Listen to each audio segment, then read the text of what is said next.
we're good.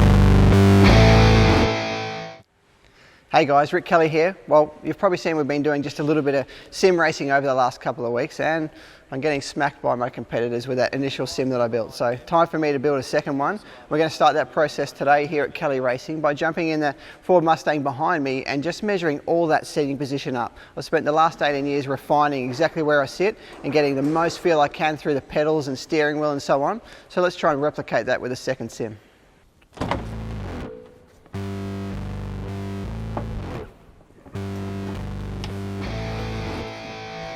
Well, jumping in, the first thing I can say is it's so comfy. I've noticed from the sims that I've jumped in, the steering wheel is a lot further away, and so is the angle that you sit on. And for me, this is how I can control the car and get really good feel.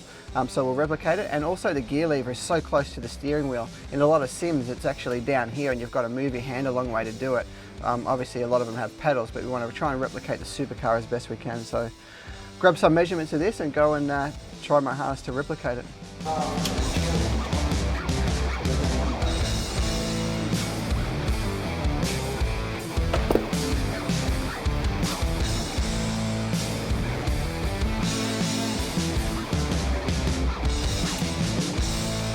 So I just got the IMAX laser here, shooting a bit of a laser show inside the car. Just gives me a good datum here to measure from, so I can measure where the floor is in relation to the bottom of the seat, to the bottom of the steering wheel, and do the same thing at home in the sim.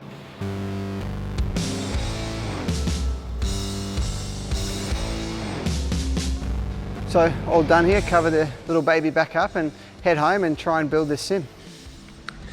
Right, so we've established we need a new sim chassis, 002. Here I've got a couple of pieces of form ply. Got Lex over the back working on his push bike. It's a rainy day, so we're going to get stuck into this.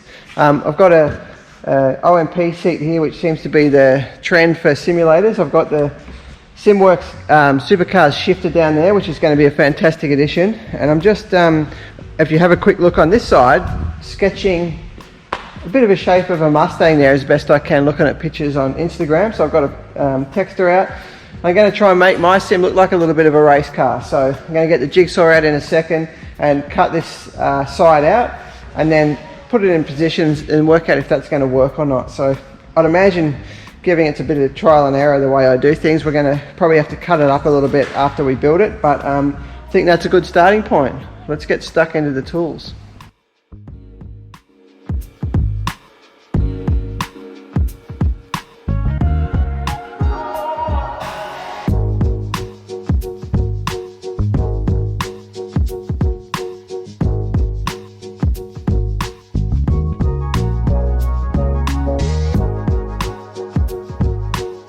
Okie dokie, so yesterday we finished off cutting the shapes. You saw me getting stuck into that, and Lex with the vacuum. I've actually gone around the edges with a router to make it nice. I've got the two end boards as well, which I've cut out. And over here I've got the base, which we've finished making as well. So you can see I've put a nice little piece of hardwood underneath here to give it a little bit more support when we bolt the sides on. So I'm going to get stuck into it and make this into chassis number 2.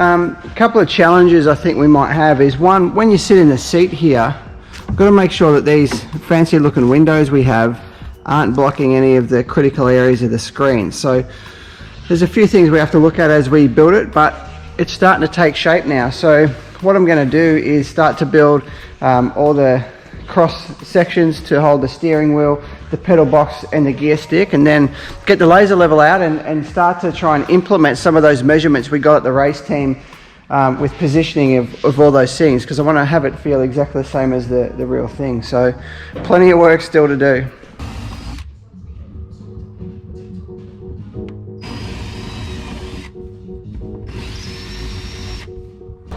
Just bolting the seat on with some stainless bolts, chucking a little bit of Castrol premium heavy duty grease on there, because if you don't put some sort of lubricant in between the two pieces of stainless, they can bind and you'll never get them undone. So another one to remember for home.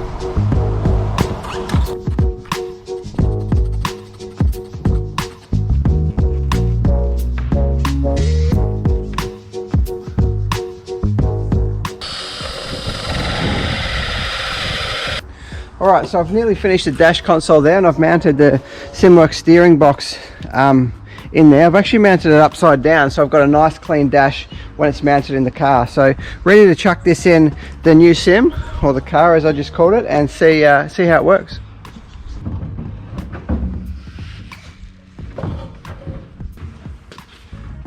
Held together with a good old ratchet strap. What more could you want?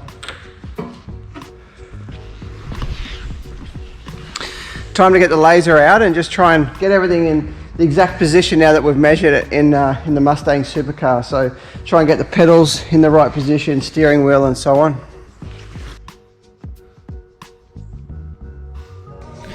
So after my initial sit-in, I'm not really happy with it. The dash is definitely way too close to your legs, which means the gear shift as well is really close to the dash, and not enough room between the steering wheel here either. So I've got to try and get that steering wheel further out from the dash. So not sure what to do. I've got a steering wheel over here that I've mounted as a bit of a display, so I'm thinking we might be able to use a quick release on the back here and bolt this section onto the new sim and see if it spaces it out a little bit and makes it a little bit easier for me. So we'll take it apart and see if it works.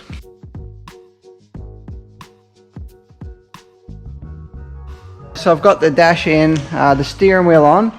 Had to doctor up a little bit of a bracket there to move it further away. Got the headset sound on, and I'm about to install the gear stick. The pedals are in, which is pretty cool.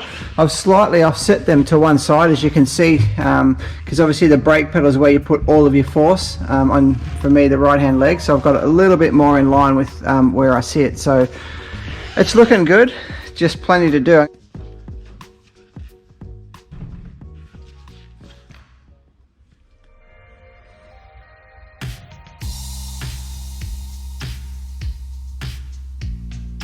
Alright, so there we go, seats in, steering wheels in, pedals in, all based off my notes. Next job is to fit this awesome SimWorks Supercars shifter. So haven't had this in use yet, so pretty keen to get it in and give it a go. So just got to make up some blocks to mount it in the right position, nice and close to the steering wheel so you don't have to move your hands too far, and see how we go. Can't wait to get this one in.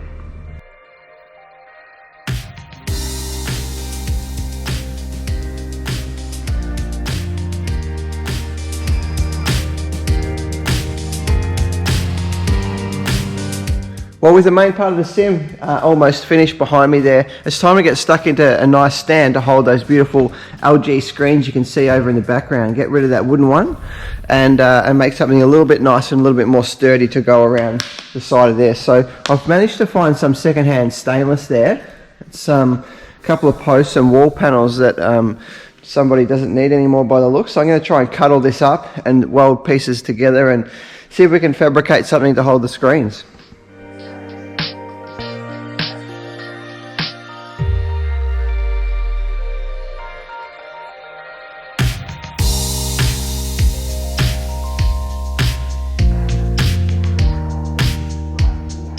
Alrighty, got the snap-on welder set up. I think I can remember how to TIG weld. I've cut the post to length as well for the TV stands. So now it's time to weld the caps on and get into it.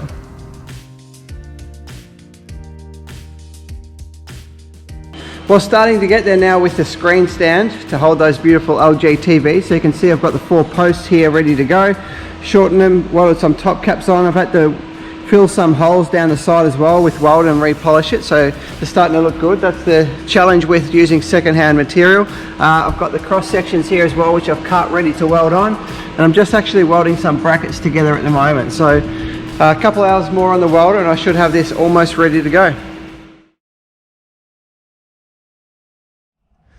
Well, like everything I try and do, the screen stand's taken a little bit longer than I expected, but I have finished 2 of the mounts and the brackets.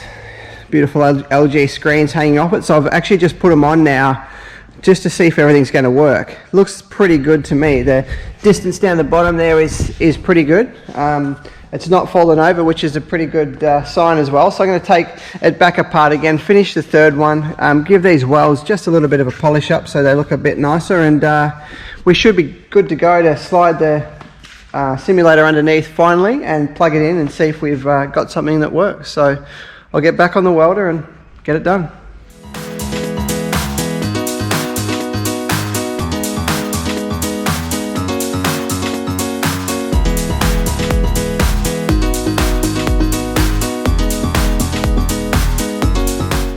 Well, she's starting to look good.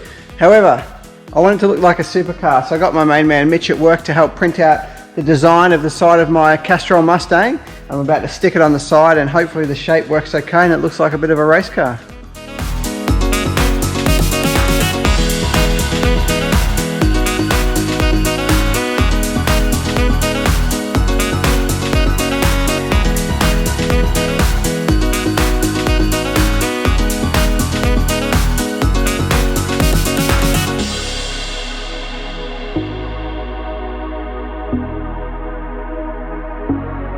Well, a bit of a late night, but I got one side stickered. Looks pretty cool. Got it all connected as well. Seems to be working okay. All the other drivers are practicing, which is really smart, but I'm going to do the not so smart thing and fit a rear wing to this thing. Have a look. Looks a little bit plain for me. I actually found this main plane here at work. Pretty cool looking rear wing. It's got a bit of a crack in it, so we can't chuck it on the real thing. I'm going to try and cut it up and see if I can fit it onto the simulator, and maybe then I'll do some practice.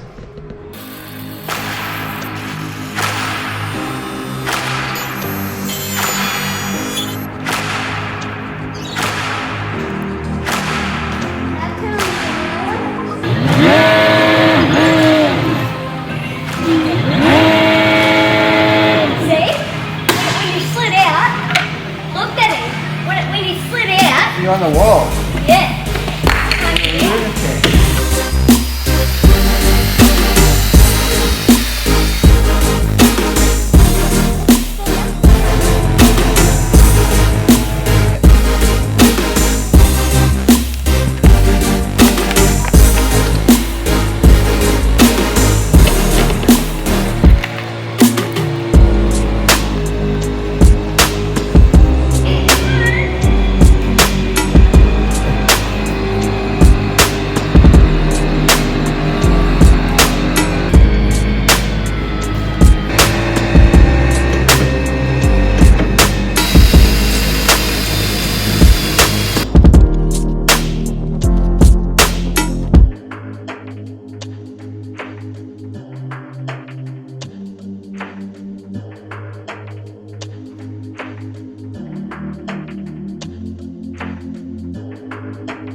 Well, that's the end of chassis build 002, and this one's probably going to see me through the rest of the E-Series. But I tell you what, I really enjoyed the build of this one. It looks like the Mustang supercar. It feels a bit like a race car now that you're sitting inside a little cockpit. It's got a few unnecessary items on it, like a supercar rear wing. And check this out, $55 or so at Bunnings. And LEDs underneath as well. So we're good to do the Perth night race and the Sydney Motorsport Park night race as well. So a few different colours in there to choose from. You got red and green and blue and everything else. So just a little something extra we put in, but yeah, something pretty cool. I'm pretty happy to jump in this and do a little bit more practice, and I'm going to need to do that now because I've done nothing all week and we haven't got too long till the race.